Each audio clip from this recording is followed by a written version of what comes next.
I'm Rachel. I'm a parent of a little 1-year-old with a unilateral sensorineural hearing loss. I also happen to be an audiologist, so I feel like my journey has been quite unique so far. Charlie, our child with a hearing loss, is our second born, and my husband also has a unilateral hearing loss. And so when we were preparing for the birth of our first child, that was definitely something that we thought about, didn't fear, but thought about often. And we both felt like something we could totally handle, because he knows what it's like to have a hearing loss. I know what it's like to manage that. And so when John, our older one, was born with normal hearing, we thought, oh, we could just check that off. Our kids are going to have normal hearing, which is so silly. So then when Charlie was born and failed his newborn hearing screening at 1 year, I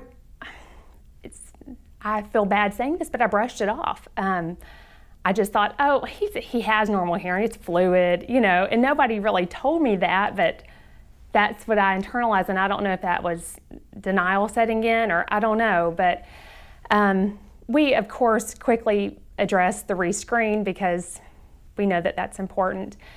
So even though we kind of thought that it wasn't a hearing loss, we went ahead and rescreened quickly, and it was that rescreen when I think reality really set in. And we kind of just had the shock of, wow, I think he's going to have a hearing loss.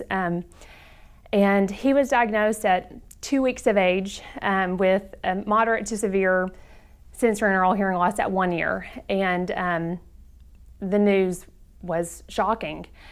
I think probably every parent who gets the news probably goes into the diagnostic evaluation ready to hear bad news, but it's still shocking.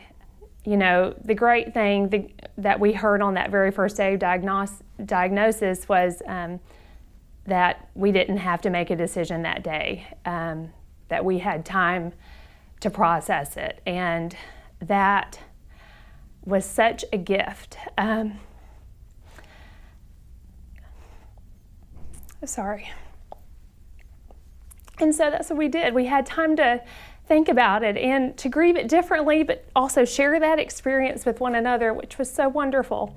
I had always worked with an organization that's focused on family support, and that was as a professional. And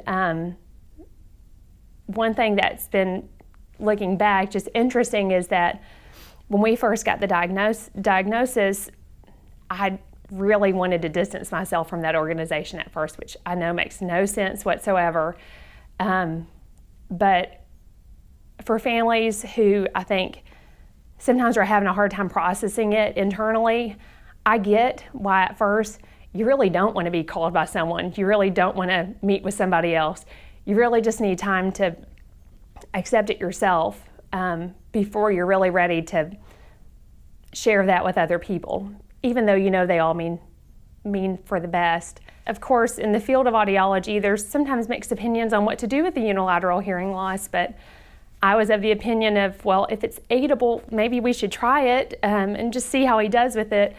But my husband was born in an era that's not what we did back then in our profession, and so I was like printing off research articles for him all the time and saying, see, here's other evidence of why we should do it now. And finally he said, Rachel, I'm on board. You don't have to worry about it. We're in this together. I'm on board. You don't have to convince me. And so we took that and we ran. And it's been such a great learning experience, just to kind of realize what other families go through. It's been wonderful in teaching me to be a better audiologist, to be a better mom.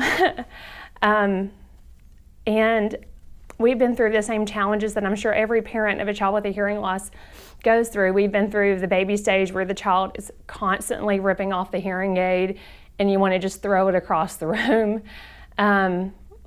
We've been through the the child has an ear infection, and then you get the tubes, and then the ears drain, and then you can't wear the hearing aid, and it's like, well, we're committed to this now, and now we can't even wear what we've committed to. I think in the stages of us grieving it, we've also had a hard time at some point really owning the decisions that we've made for him. And I think for me more so than my husband, but I think just because of where I work and what I do, I think I internalize a lot of it. I don't think I really am being judged, but sometimes I feel like, well, would they have done the same thing for their child, knowing what they know? Am I making the right decisions here? And sometimes having a hard time really owning that, really being confident in the decisions that we've made so far. That's hard. For us, we struggled for so long with Charlie pulling out the hearing aid and putting it back in and putting it back in and constantly. And then it was like night and day when that child started wearing his hearing aid consistently. And it was like turning over a new page. And now we're kind of in a good stage where he's accepted his hearing aid really, really well, and makes us really proud of wearing it like he does. And it makes us also really proud that we've kind of given him a gift of hearing at both ears and spatial sound, and the gift of being able to know where sound comes from. And so we definitely see that all the time, daily, that he hears with both ears thanks to his hearing aid. So it's been a great learning year. And